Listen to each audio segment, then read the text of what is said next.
Assalamualaikum guys. Hari ni F1 nak cerita lah tentang gerakan minda akhirat yang F1 jalankan ni kan. So sebenarnya pada umur F1 27 tahun dulu kan, ada satu kakak ni nama dia Kak Azura tau. Dia bagi F1 clicker lah untuk berzikir. Jadi pada umur 7 tu F1 start berzikir lah, hari-hari zikir kan. Ya Allah ke, Subhanallah ke, apa-apalah zikir yang ingat kan.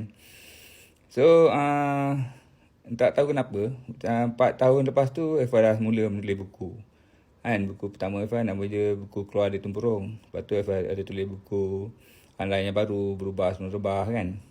Lepas tu menjelang umur 35 F1 pergi umrah buat kali yang pertama. So masa pergi umrah tu kan, F1 buat 7 umrah. Dan masa umrah tu F1 doa apa tau. F1 doa semoga Allah kurniakan petunjuk dan hidayah lah pada umur 35 tu.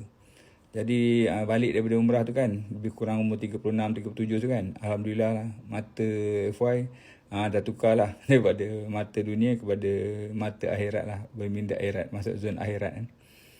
Jadi semua benda yang FY tengok lepas tu semua ada kena-mengena dengan akhirat lah. Semua benda yang kita buat lah, apa yang FY buat, apa yang FY cakap kan. Pada masa tu FY terus lagi tulis buku kan. Menjelang umur 42 tu kan, FY jadi ni lah, lebih berjaya lah dalam hidup kan. Jadi top performing randomizer kan. Lepas tu dipilih untuk jadi speaker untuk Suruhanjaya Security dan sebagainya kan. Seminar pun ramai orang datang kan. Alhamdulillah. Lepas tu umur 48 Allah jemput FY untuk haji lah, untuk menunaikan haji di Mekah kan, pada umur 48 pada tahun 2018. So jadi FY doa satu perkara lain pula. Nak tahu FY doa apa? FY doa, ya Allah bagilah FY rahsia dia, teori, petunjuk dan hidayah.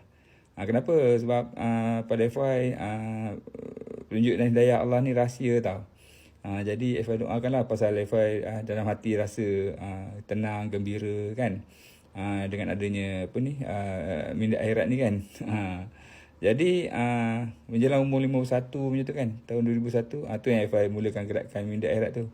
FY buat yayasan minda akhirat, kemudian FY tulis buku minda akhirat, kemudian FY kongsikan perkongsian-perkongsian apa yang FY faham dalam minda akhirat ni dekat blog lah, secara percuma, ikhlas lillah ta'ala kan. Sebab kita tahulah kan, antara 3 perkara yang akan dibuat mati adalah doa anak yang soleh, amal jariah dan juga ilmu bermanfaat yang disampaikan. Jadi FY sampaikan dekat sana kan. Itulah cerita dia tuan-tuan. So kalau anda berminat nak berminda akhirat kan, cuba baca dekat www.mindaakhirat.com.